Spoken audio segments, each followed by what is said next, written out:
دنیا سے گئے درجنوں سال بعد بھی برٹش پارلیمنٹ میں ان دو مسلم شخصیات کے نظریات پر بحث ہو رہی ہے۔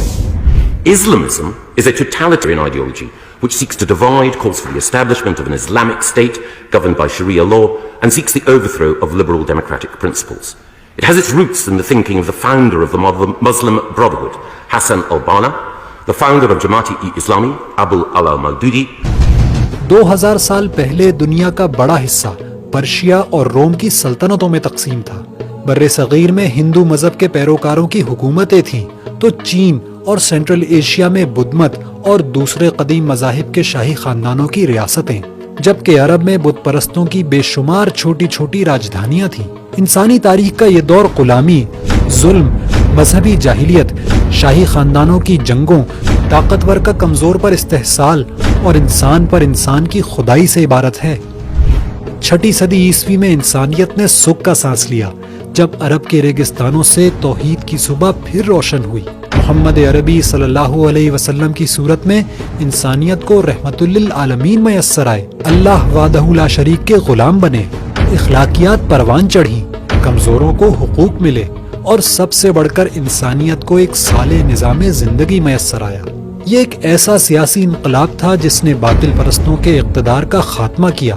اور خلافت راشدہ کی صورت میں صالحین کو اقتدار منتقل ہوا۔ اس صالح سیاسی انقلاب ہی کا یہ نتیجہ تھا کہ خلافت راشدہ کے بعد بھی تقریباً 800 سال دنیا کے بڑے حصے پر مسلمانوں ہی نے حکومت کی۔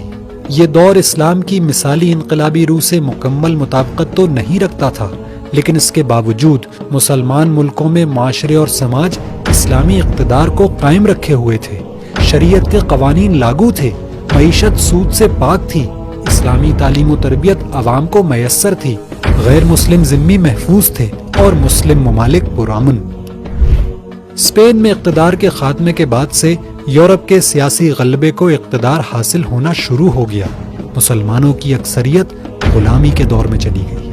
گو کہ اس دور میں صالحین امت کی طرف سے اسلام کو اس دنیا میں باقی رہنے کے لیے قابل قدر دفاعی کام کیے گئے، مدارس سے اسلام کی ترویج اور نئی نسلوں میں عقائد کی اصلاح کا کام جاری رہا، لیکن اسلام کو بحیثیت ایک غالب نظام زندگی کا تصور کرنا بھی محال ہوتا گیا۔ مسلمانوں میں یہ بات اجنبی ہو گئی کہ اسلام مقتدر ہونے کے لیے آیا ہے، غلامی کے لیے نہیں، اور اسلام محض مذہب نہیں، ایک مکمل نظام حیات یعنی دین ہے۔ یہاں تک کہ اس علمی، سماجی، معاشی اور سیاسی غلامی کے بدترین دور یعنی 20ویں صدی کی ابتدا میں مسلمانوں میں 2 ایسے منفرد رہنما اٹھے جنہوں نے اسلامی نظام زندگی کو دوبارہ قائم کرنے کے لیے بے مثال فکری، علمی اور تنظیمی رہنمائی کی۔ مصر کے حسن البنا اور بر صغیر کے سید ابو الاعلی مودودی وہ تاریخ ساز شخصیات ہیں جنہوں نے اپنے دور کے غالب نظام زندگی کا تفصیلی مطالعہ کیا، مسلم امہ کے اجتماعی زوال کے اسباب واضح کیے اور قرآن و حدیث کی روشنی میں بتایا کہ مسلمان دوبارہ اپنا کھویا ہوا سیاسی عروج کیسے حاصل کر سکتے ہیں۔ ان حضرات کے دنیا بھر میں پہلے اثرات کا اندازہ اس بات سے لگایا جا سکتا ہے کہ آج بھی دنیا میں جہاں کہیں بھی پولیٹیکل اسلام اور اسلام کو بحیثیت نظام زندگی نافذ کرنے کی بات ہوتی ہے تو انہی کی قائم کی گئی یا ان کے افکار سے متاثر تحریکیں ہر جانب نظر آتی ہیں۔ موجودہ دور کی غالب باطل قوتیں بھی انہی دونوں کے نظریات کو اپنے لیے خطرہ محسوس کرتی ہیں، کیونکہ ان کے ٹھوس علمی دلائل پر مبنی لٹریچر سے اسلام کے سیاسی نظام کو دوبارہ غالب کرنے والی اقامت دین کی تحریکیں منظم ہو رہی ہیں، اور یہ سلسلہ روز بروز آگے بڑھ رہا ہے، اور انشاءاللہ دنیا ایک بار پھر اسلام کے سایہ رحمت میں آئے گی۔